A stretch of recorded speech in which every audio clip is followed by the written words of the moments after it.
Hello and welcome to the Unique CPA with your host, Randy Crabtree. We're committed to creating a thriving community of accounting professionals who are physically and mentally healthy, fulfilled, and energized by their work. Our ultimate goal is to elevate the reputation of the accounting profession and vastly improve the lives of those in it. The Unique CPA is brought to you by Trimerit, the specialty tax professionals. Today our guest is Dave Hartley. Dave is partner in charge of advisory at Anders CPAs and Advisors. Anders is a firm I'm very well acquainted with, been to their office quite a few times. They're a top 75 firm out of the St. Louis, I was going to say St. Louis area, but actually out of St. Louis, downtown St. Louis, and actually I'm going on a sidetrack already, but a great office with a nice tap, a few beers on tap in one of their rooms in the office. We do have a bar in the office. That is correct. Which is pretty cool. You know, besides what I mentioned there at the firm, Dave also hosts his own podcast, which is But Who's Counting podcast. He recently mentioned to me while we were talking, as I am kind of a reluctant podcast host, was just kind of thrown into it, but I think enjoys it as much as I've enjoyed it. So Dave, I'll stop rambling. Welcome to the Unique CPA. Thanks, Randy. It's great to be here. Yeah, I've got a point of view on some things, so excited to share it with you and your audience. It seems like every time I interact with you, we have a good time. So I think that's probably going to be the case here. Yeah, I expect to. It's a lot of fun. And as I'm sure you can attest to, just being a podcast host, you learn so much. Every time I talk to somebody, I get so excited because I learn something new.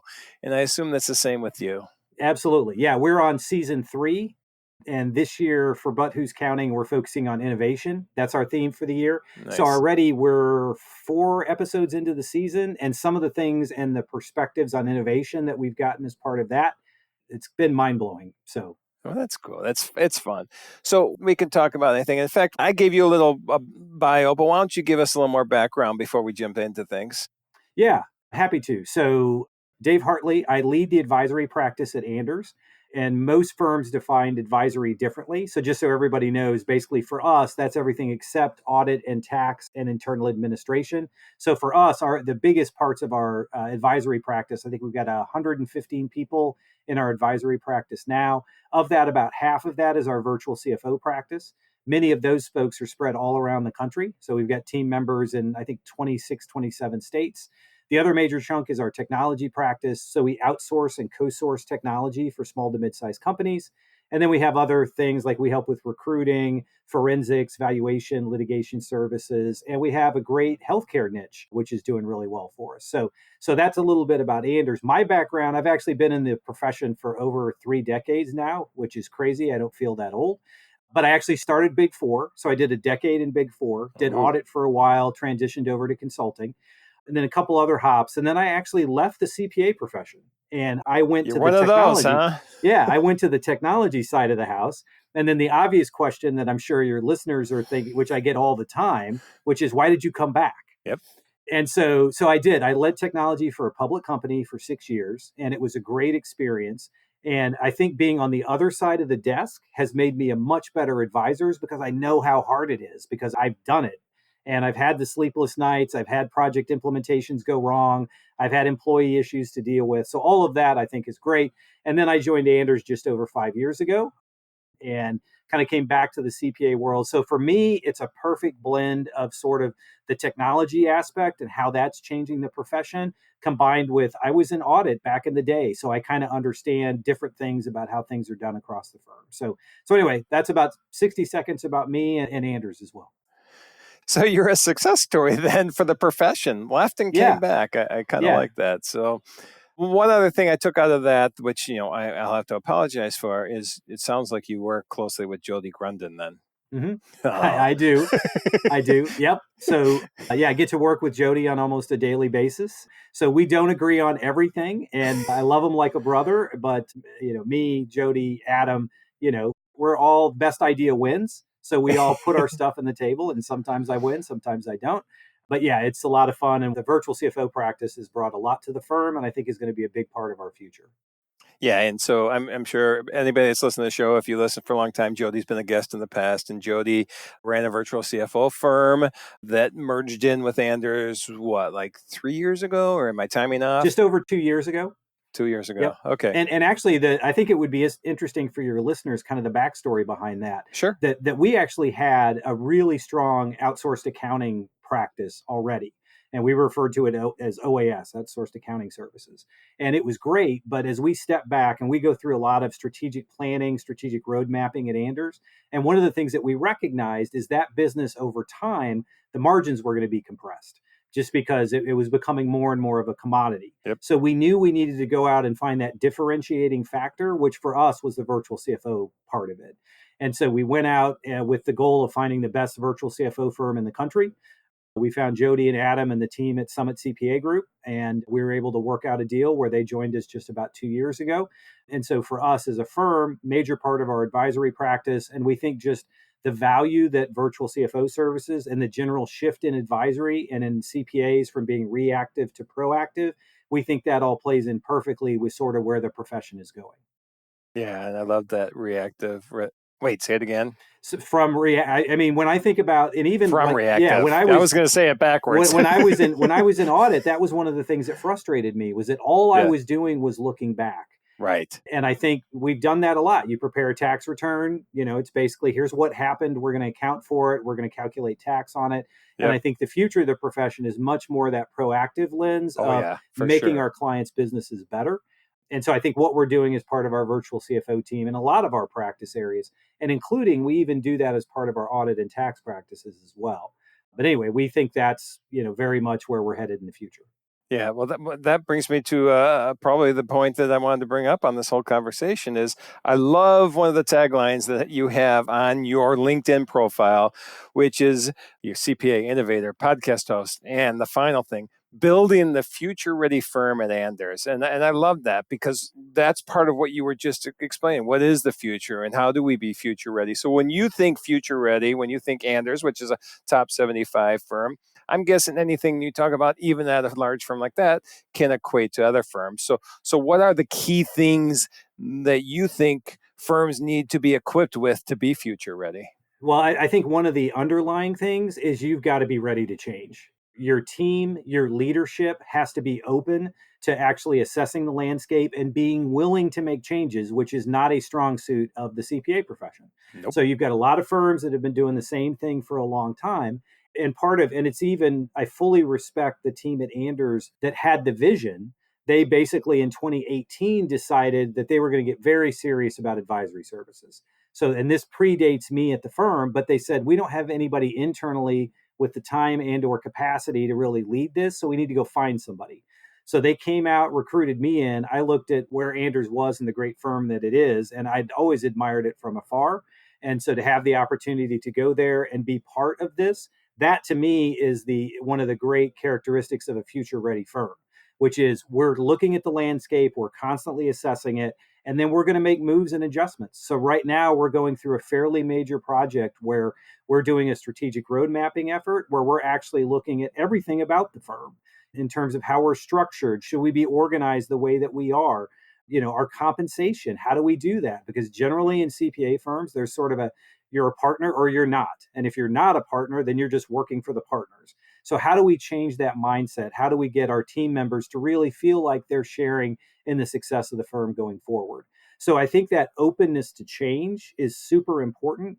The second part of that, I think, is, okay, well, in order to do that, you've got to be seeking out and constantly learning. So the leadership team, we all read a lot.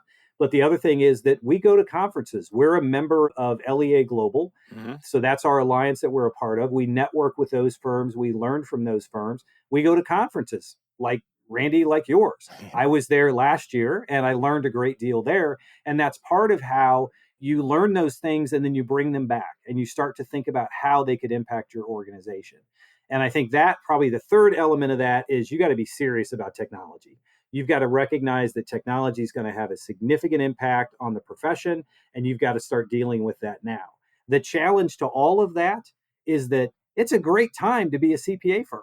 Mm-hmm. There's no burning platform where, firms are doing well, firms are growing, the market is demanding our services, we're highly trusted. So there's all those things. Everybody's like, we'll ride this out for a while. But we are of the opinion that we got to start proactively making those moves before somebody comes and forces us to. Yeah, I agree with that completely because it is a great time to be a CPA. And I really want to stress the fact on this podcast often that it is such a great profession and we need to attract more people into it. And so that's something at some point I want to talk about, but I want to go through that list a little bit that you talked about. So compensation, there's a couple things. You hear this quite often.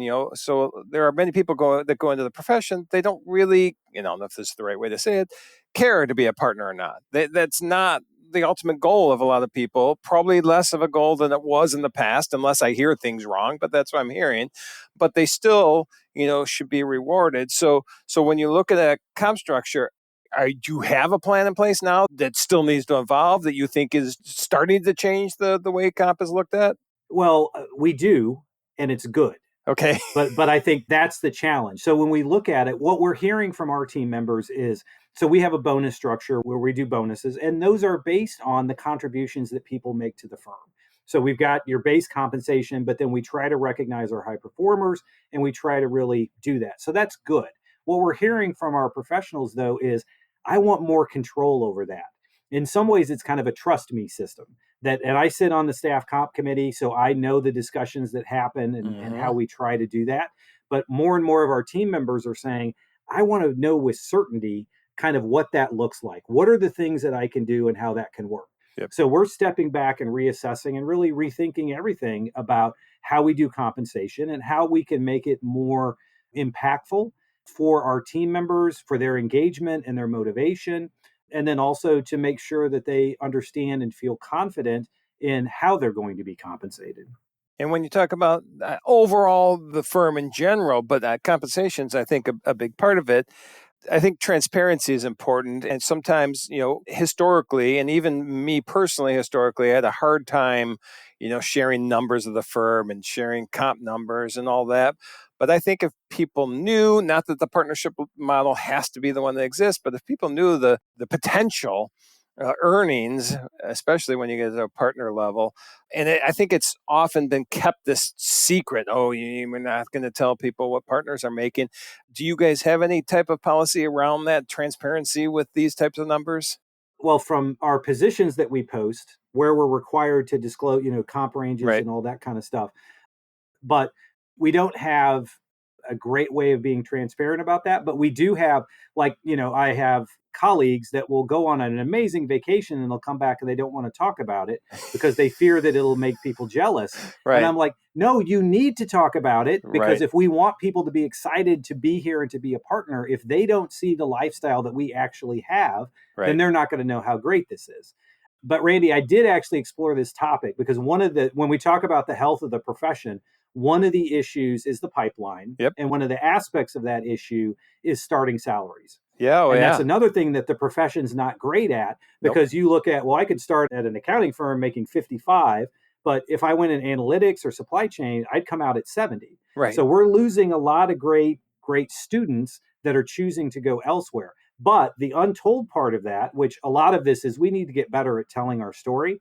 The thing is, though, you may start lower, but then when you look at the long-term earning potential by being a CPA, it's tremendous. And it accelerates at a much greater. And actually, I did a presentation at Washington University here in St. Louis. Oh, nice. And I was talking with the professors afterwards. They're like, yeah, we fight that battle every day. And so they've actually produced some statistics and things and some survey data to show that actually staying in the CPA profession long-term is an immensely rewarding career. Yep. But I don't think people coming in, and again, I'm old, so I don't think like these people. I don't know how they think, but what I hear is they don't want to wait. They don't want to have that, payment 25 years down the road. They want it today. So how do you address that then? And that's exactly what we're studying. We're looking at that, and we're spending a lot of time on this because, and you referred to this earlier, this is really important. This is kind of one of the core elements of how things work. And so if we screw this up, that's going to be a problem. So we're spending a lot of time on it, but that is an issue. So I'm, as an advisory leader, I'm going out and I'm trying to attract sort of non-CPAs to join the firm. Mm-hmm. And when they hear about the firm, they go, I describe the retirement plan for them and all that kind of stuff. And they're like, okay, so let me do the math on that. You're saying I would get paid in 20 to 25 years. And when you look at sort of the reality of the business world today is when people are comparing offers, that is not very attractive. Nope. Because the likelihood of somebody picking something and saying, yep, I'm going to be here for 20 years in today's environment is very low. So we're looking at that and trying to figure out how we can set up a structure that fairly and equitably compensate people for their contributions while not having to. Now we'll have some vesting and those types of things. Right. But in general, it's not that you just have to cross your fingers and hope you're going to stay here for your entire career. All right. And I think this kind of ties into that, and we didn't talk about this ahead of time, but just structure of a firm. I mean, you hear this all the time now. Is the partnership model dead? Does it need to evolve? Does it need to change? Do you have an opinion on that? I do. And that's one of the issues that we're looking at because historically, CPA firms have been consensus driven. And especially at smaller firms, every partner is involved in every aspect of the business. Mm-hmm. And as firms grow, then it becomes more important to specialize. And now let's say you're a firm with 100 partners. Anders right now has 40. But when you think about like making new partners in certain aspects of the business, like there are people within our firm that do their thing really well, but they don't know other parts of the firm. So therefore, it's becoming increasingly harder for that. But when you think about it, a lot of the partners grew up in smaller firms where you could do that. Yep. And so that's a big change and an adjustment to say, hey, being a partnership where we strive for consensus, that just doesn't work anymore. One of the key differentiators of the future, which I firmly believe, is the ability to rapidly make good decisions based on data. Yep. And I think that in a partnership model, that model really struggles with that. And so I think that's one of the things that we're looking at as well is trying to figure out for the future ready firm, what does that look like? It may or may not be a partnership, but those are the difficult questions and the issues that we're wrestling with. So no conclusions yet, right. But I think firms need to be willing at least to step back and say, does this still work anymore? Yeah, and I think that is just as important as anything else, because if you don't, and you mentioned it earlier, we are a very consistent profession. Consistency is a key thing. We need to kind of, especially when we're going to tax we have to be consistent with what we're doing. And I think we get so ingrained with that we build it into every part of the practice without even knowing it. Mm-hmm. Same as last year. Let's just keep going. Same as last year. And the fact that we're doing so well as a profession, financially and that, why change? Well, because if we don't change, we're going to have a big surprise coming down. So the fact that Anders is proactively, as you said, when we're talking even about our clients, being proactive rather than reactive, proactively looking at that, I think is awesome. All right. So, we mentioned a little bit on the future of the profession and attracting people and getting them excited about it and all this. And I honestly, and anybody that listens to the podcast probably is tired of me talking about this, but I think it's a huge issue and I think we need to do something about it. I just feel the billable hour is just so bad for everybody involved. This is my personal opinion, but for employees, for clients, for mental health, for burnout, all this stuff. And so I assume you guys track hours or billing by the hour on some projects. What's your opinion, or what do you think there's something we need to change there? So, Randy, I agree with you that I think it's a fundamental issue in the profession that we have to grapple with, because the problem with the billable hour is it focuses on effort, not outcomes. Yep. And we have to shift the mindset to where we're more focused on outcomes and not necessarily the effort that went into it. Now, let's talk about that, because we've been a lot of people in the profession have been talking about that for a long time. And it's like, hey, the chargeable hour still works. So I think one of the things that's going to be interesting, I think AI is the thing that finally kills the chargeable hour. Nice. And let me tell you why. So when I think about up to this point, that basically hours worked has been a reasonable approximation of value. So I can look at a work product and I can say, that probably took 10 hours. That probably took 20 hours. And regardless of what firm you go to, that's probably the same reasonable number because we all go through similar steps to produce the outcome. Yep. Now, what do we do when somebody figures out there's a new tool out there that instead of that taking 10 hours, we can now get that same outcome in 4 hours? Do you charge less? Well, if you're stuck with, we're just going to do chargeable hours, billable hours, then are you going to charge less? Or how are you going to adjust to that going forward? So I think it causes this disruption. And then do we punish people? If somebody's smart enough, if one of our team members is smart enough to figure out how to get the work done at 40% of what everybody else takes to get it done, do we punish that person because their chargeable hours are low? Right. It's like it's going to cause all this disruption that up to this point we've been able to kind of get by, and now I think it's going to raise a bunch of questions that people are really going to have to scratch their head out, which I think then when you think about value building and those types of things, I think is going to be critical going forward. That being said, I'm still an advocate of tracking hours, because when you think about our business, is I know we can argue about this, but I believe that it's important to know where your effort is going. Yep. And so so I think that's important to really understand your inventory, how your time's being utilized, and how we can make it better. Because without that data, I can't figure out where I should be applying some of these technologies.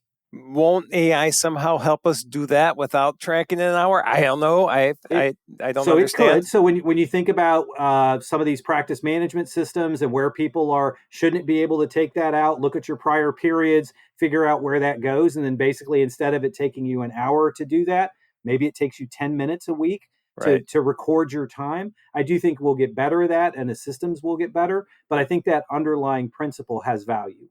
So let me ask you this then. How much time does the firm spend tracking time? Too much. Yeah. Too much for sure. And so will we look for ways to minimize that and to bring that down? Absolutely 100%. But and obviously there's you're calling the question of, it takes people a lot of time. Couldn't they be doing more valuable things with that time? Or have more free time. Or have more free time, which Right. is another great thing about AI, which is I think instead of working a 45-hour week, now you can probably get it done in 35. Right. What are you going to do with that extra time? I think that's another great question to go through. But I think the value, you got to do that. It takes this amount of time. Are we creating more value from that by those people investing that time? And that's a fair argument, 100%. Okay. And so you see the problem, you see a solution coming. AI is somehow going to help us at least eliminate the, selling our hours and more integrate selling the outcome of what we've just delivered to our clients. And Yep. I may be going on a tangent here. What's going to happen though, because you're always going to have the firm that is going to now drop the price because they're able to do it faster. And they're still going to have the mindset of the time. And now I spend less time. I got this done. And is there going to be this battle between, firms on how that works? I think that is a great question. And I'm going to be fascinated to watch that over the next 3, 5, 7 years. Yep. Because I think that is going to play out in the market. And I think we do have, what will the masses do? When you look at all of these firms, will they say, man, it only took 4 hours. I'm only going to charge 4 hours for it, bring it down all the way? Or will they say, I'm investing in technology, so I need to charge a little bit more, and they'll discount it a little bit? Or will they say, no, we created the same value that we were creating before. Therefore, we need to shift to value billing and we need to charge X amount. That to me is kind of one of the massive questions of the profession over the next few years. Yep. To see what actually happens and how firms resolve that issue. Yeah, because what'll happen is you're just going to have it. And you talked at the beginning about, a service line becoming commoditized, and seeing that the value wasn't going to be there from your standpoint, the billing value. I'm afraid that this could very well happen with this. And then people are just going to work more and more again just to continue to get up to that same revenue that they were doing before. And that's the backwards way to do it in my mind. That comes into a play with then too. So I'm gonna pivot, and I go on these rants sometimes, but I'm gonna pivot here. I'll go with you. All right, thank you. Because we talked offline, and I think this is important to this whole discussion we're having now. We talked offline of the emphasis that Anders is putting on, work-life balance and mental health and burnout and avoiding these issues. So do you want to explain a little bit what Anders is doing to educate and avoid people dealing with burnout? Yeah, I think we're, just as a profession, we have an image issue. Yep. And when you ask people in high school, in college, they're going to tell you, I don't want to do that, because you just do the same thing over and over again and you got to work a boatload of hours, and I want to have better work-life balance. That's kind of the coming in position for that. We as a profession have to combat that, and we have to change that image. And I think we got to be much more visible about a lot of different things, but that's probably a whole other episode. No, for sure. So at Anders, we have our people team that is actively working on this issue. So we have employee resource groups that basically different communities within the firm to provide support to them. I'm not sure if it was April or May, but basically mental health awareness. May. So we're doing a lot of programs as it relates to that. So we're going to see that coming up.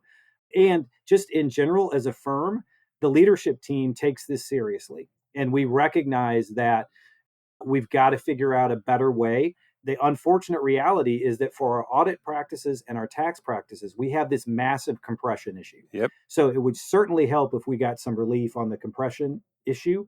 But regardless, we have to figure out ways to get around that. And so I think, and it's a super high priority for the firm because we recognize our employee engagement, our reputation. Can we retain the amazing team members that we have today? We want to be able to do that. But then also the next generation of CPAs, how do we make them look at different firms and point to Anders and say, that's the one I want to be a part of? Yeah. Which actually, Randy, a little bit of a tangent. One of the interesting things is actually, so my daughter did an internship at the firm, an audit internship at the firm in the spring. And so it was interesting for me because when she accepted, which by the way, I introduced her to the recruiter, but I didn't know like they were having discussions. She just told me one day, which I thought was fantastic. Yep. But then that caused me to step back. And I've always thought about the future of the firm, but that really made me say, what's the decisions that we're going to make today that my daughter, when we're having dinner in 20 years, she's going to say, Dad, back in 2024, when you made the decision that changed everything. Right. And so I think a lot about what is that decision. And when I think about these mental health, when I think about how many tax returns does somebody need to do? What's the number? And then beyond that, is it just because we need them to do the work and they're no longer developing as a professional? How do we deal with that issue? But it made a lot of these big picture issues very relevant and real to me when my daughter joined. And now actually, it appears she enjoyed her internship. It went well. They made her a full-time offer in the audit practice. So she's going to be starting next fall, which I'm super excited about as a parent. Yes. And so that I think is just, those are the types of things that we're thinking about as it relates to work-life balance, mental health, mental wellness, and we're trying to do things about it. But I think that's that would be one of my calls to action, which is if your firm's good at this, you need to be great. Yes. And you got to figure out those other things. You've got to get better in this area. This has to be a point of emphasis. Yep. Nope. We could do a whole separate podcast just on that and attracting and retaining the next generation, which your daughter now is helping with that next generation. So that's awesome. And just as a side note, May is Stroke Awareness Month and Mental Health Awareness Month. And those are two passionate topics for me. So that's why I knew those were in May. And as you know, our conference, Bridging the Gap, mental health awareness is a big topic that we discuss at that conference, and avoiding burnout and all those kinds, just work-life balance in general. So, all right, well, I'm going to start wrapping up, and I honestly would love to do this again because there's so many other topics that you and I are both passionate about that we could go deeper into. But before I ask you a couple final questions, any wrap-up you want to do on the discussion? I think just in general, I think firms, hopefully, if they're listening to this podcast, these are the progressive firm leaders that are thinking about change. But I think there's a whole lot of people who aren't listening to this podcast and who aren't thinking about change. And we've got to figure out a way to get these topics in front of people. So I applaud, you're 150 plus an episode. So you're doing a great job getting the word out. There needs to be forums where we can share these ideas and push the profession forward. So I'm glad to be a part of this one and then trying to do my part to help make this a better thing for this current generation, but also the next generation. That's awesome. All right. Well, before we wrap up, you have listened to a few episodes, so you may know this already, but I'm going to ask you, hey, we just talked about the profession, all that, but that's not who you are. Who you are is your outside of work passion. So when you're not working and helping Anders and helping the profession, what do you enjoy doing? So I actually just went through this with John Garrett, and I was a guest on What's Your And, which should be coming out this summer. But mine is, I'm a huge music fan. And so you can actually see I've got a signed record by Joe Walsh behind me. Oh, nice. So that's been a big part of my life, my family. And by the way, as I've grown older and I've started to go to concerts with my kids and watch them sort of develop their love of music, and it may be different music that I'm into, which is totally fine, but seeing them come into that and being part of that, and actually going back in the day, that's how I got good at business development. Because I realized that, when you're in Big Four, you become a senior manager and they're like, go sell. And I'm like, I have no idea to sell. Right. But then I started really, how do I relate to my clients? I'm just going to ask them what music they're into. Yep. And then I find out that the controller of one of my clients is a huge Earth, Wind, and Fire fan. And so the next time Earth, Wind, and Fire comes to St. Louis, I reach out to the controller and say, hey, you want to go to the show together? Yeah. Controller's like, yeah, that'd be great. And so as a result of that, I figured out a way to personalize and use my love of music to actually benefit my career. And that's what I talk about with John Garrett, that his discussion. But for me, that's my thing. Family and music of all sorts, especially concerts. Yeah, and anybody that's listening to this show knows that I'm a big fan of John Garrett. Although I was always asking this question before I knew that there was actually a name for it, what's your and? And I was fortunate enough to be on John's podcast about 4 years ago. And yeah, he is just so awesome. He spoke at our conference last year. That's the first time I heard John was at your conference. And then I got the book, I read the book, and I said, this is a great concept. I think this has legs. And when you hear it, it makes so much sense in the world. He gives this great example. If you're in a hotel and you walk by a ballroom and you see that there's a bunch of CPAs in there, what's the normal person going to do? And they're going to say, I don't want to have anything to do with that room. But then you think about there's all these skills and very cool things, but we hide them so well. Yeah. Which, going back to my days in Ernst & Young, we definitely hid them well. Now, we're trying to create environments where we can bring that out. So I really think John's onto something with that. If you haven't read the Watch Your And book, I would recommend it. Check out his podcast, because one of them will be me at some point in the coming months. So another friend of mine was on there, Stephen Vono, and he talked about his 3,000 vinyl albums and talked about very similar to what you did. He realized that he can make connections talking about music with people. And that's so easy when you just be authentic and be yourself and just get to know people and really appreciate them. And that's how you make connections. So I think that's awesome. All right. Well, we're not going to do a whole episode of What's Your And here, which honestly, I'm going to have to go bug John. I want to get back on the podcast. So it was a fun conversation. And actually, John started his career in this same building. I didn't know that. Yeah, so he started with Price Waterhouse back in the day, which was in this same building that I'm in today. So we discovered that when we were talking. Oh, that's pretty cool. All right, now I have to reach out to him. But all right, so in addition to that, if people want to find out more about you, other than your love of music, if they're intrigued by what we discussed, where would they find more information out about what you're doing? Yeah, so the number one thing is connect with me on LinkedIn. So linkedin.com/n/Dave Hartley. That's where I share a lot of my thoughts and different things that I find that are valuable. I'm following a ton of people on LinkedIn that are really creating value. So I share that as well as my own thoughts and pieces of that. 2 would be subscribe to the But Who's Counting podcast, which I'm a co-host of. We're in season 3 now. So that's available on all the podcast platforms. And then also follow Anders.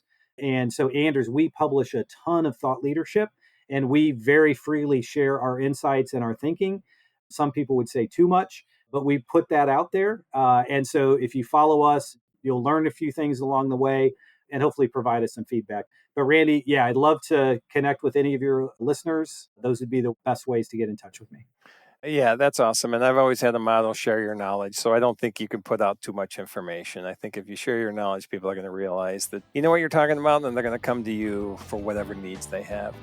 All right. Well, Dave, I thank you. I appreciate you being on. I really enjoyed the conversation, and I look forward to next time we connect. Yeah. Thanks, Randy. And sorry I can't be at your conference this summer. So I will make it. Hopefully I won't have a conflict again, and I can be there the next year. Well, that's the plan. And you and I need to talk about a topic that you could present at the conference the following year then as well. Sounds good. Thank you for joining us today on the Unique CPA. You can find the show notes for today's episode and learn more about TriMerit at theuniquecpa.com. Remember to subscribe and leave a 5-star rating on your favorite podcasting app. And join us next time for more expertise and insights on the Unique CPA. ProfessionalProductions.net